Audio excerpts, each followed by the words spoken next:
오마이뉴스의 이승훈 기자 연결합니다. 이 기자 안녕하세요.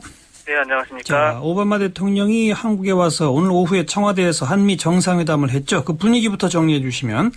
네, 오늘 한미 정상회담은 세월호 참사 희생자들을 위한 묵념으로 시작됐습니다. 오바마 미 대통령은 회담장에 들어선 뒤 우리의 만남을 사고 희생자를 기리는 시간으로 시작했으면 한다며 묵념을 제안했습니다.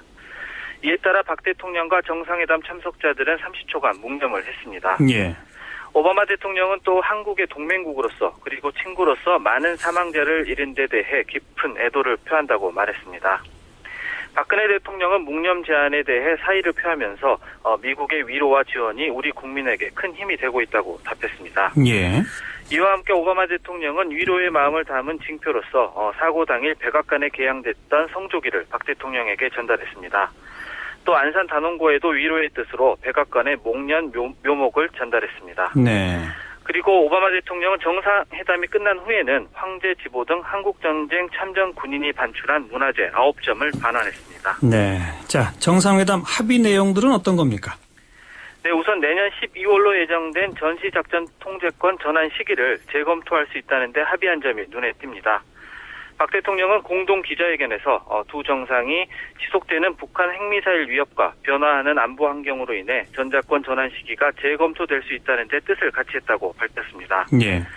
양국은 노무현 정부 시절인 지난 2012년 전자권 전환에 합의했다가 이명박 정부 시절인 2010년에 다시 내년으로 재연기하기로 했는데요.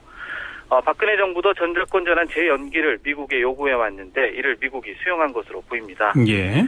두 정상은 또 북핵 문제에 대해서는 완전하고 검증 가능하며 불가역적인 비핵화를 달성하기 위해 긴밀히 협력하자는 데 뜻을 같이 했습니다. 또 오바마 대통령은 박 대통령의 드레스덴 선언에 대한 지지 뜻을 밝혔고 북한 주민들의 인권 침해에 대해서도 북한의 책임을 묻고 개선하자는 데 뜻을 모았습니다. 네. 한미 정상회담 소식 이 정도로 정리하고 세월호 관련 이 수사 상황도 정리해 주시면. 네, 현재 검찰은 유병헌 전 회장 일가 비리 혐의와 관련해서 교회 헌금이 계열사에 흘러들어간 정황과 계열사 간 부당 거래를 통해 비자금을 조성한 정황 등을 포착한 상태입니다. 예. 이에 따라 검찰은 유 전 회장의 재산 형성 과정에서 중요한 역할을 한 것으로 추정되는 유 전 회장의 차남과 딸, 그리고 최측근으로 알려진 50대 여성 김모 씨와 또 창해진 해운의 지주회사 전 대표 김모 씨 등 4명을 소환 조사하기로 했습니다. 예. 또 최측근 중 한 명인 고창한 세모 대표를 참고인 자격으로 오늘 소환 조사했습니다. 검찰은 또 해운 조합에 대해서도 조합이 정부 부처 공무원들을 영입하고 이들을 통해 정기적으로 로비를 벌였는지 여부를 살펴보고 있습니다. 예. 세월호 침몰 원인을 조사하고 있는 검경 합동수사본부는 화물 과정 여부 및 선적 과정의 과실 여부를 규명하기 위해 관계자들을 줄 소환하는 한편 자문단을 구성해서 사고 상황을 시뮬레이션하기로 했습니다. 네. 그리고 아까 일부 시간에도 다루긴 했습니다만은 이 대형 사고 발생할 때 대응 방침을 규정해 놓은 해양수산부의 이 매뉴얼이 공개되면서 논란이 일었지 않습니까? 거기 보면은 뭔가 좀 관심을 딴 데로 돌릴 수 있는 그런 기사 아이템을 발굴하라 이런 표현이 있는데 그뿐 아니라 정부 각 부처들도 정부에 대한 비판 여론 대응에 지금 동원되고 있다 이런 지적도 나오고 있죠.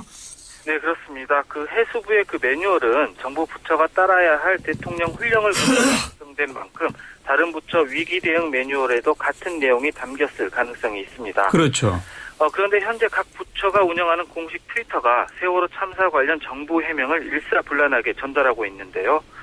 사고에 직접 관련이 없는 외교부와 농촌진흥청 등까지 나서서 비슷한 내용의 정부 입장이나 해명을 올리고 있는 상황입니다. 그래요? 청와대가 직접 각 부처의 트위터 여론전을 주도하고 있다는 언론 보도가 나오기도 했습니다. 네. 물론 청와대는 사실을 부인했는데요. 근데 이게 끝이 아니라 해군이 평상복으로 쉬고 있던 잠수사에게 잠수복을 입히고 물을 뿌리는 등 마치 방금 물속에서 나온 것처럼 꾸며 방송 인터뷰를 하도록 했는데요. 하하.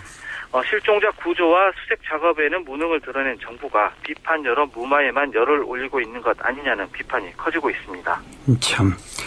청와대 이정현 홍보수석도 정부 비판하는 보도를 좀 자제해달라 그런 내용의 문자를 출입 기자들한테 보냈다면서요? 네, 이정현 수석은 지난 21일 오전 청와대 출입 기자들에게 한번 도와주소. 국가가 매우 힘들고 어려운 상황입니다.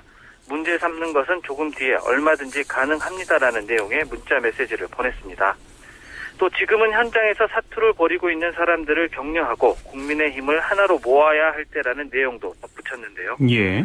이수석이 문자를 보낸 시점은 사고 수습 과정에서 드러난 정부 무능에 대한 비난 여론이 커지던 상황이었습니다. 국민적 불만이 극에 달한 상황에서 정부 비판 보도를 자제해달라는 부탁을 한 셈인데요. 예. 이에 대해 야당은 강하게 비판하고 나섰습니다. 새정치민주연합 김현 의원은 오늘 이수석의 문자는 국민을 2번, 3번 우롱하는 것이고 피해 당사자와 가족에게 못할 짓이라면서 청와대는 자중자애해야 한다고 지적했습니다. 그렇죠. 자중자애해야죠. 네, 수고하셨습니다. 네, 감사합니다. 오마이뉴스의 이승훈 기자였습니다.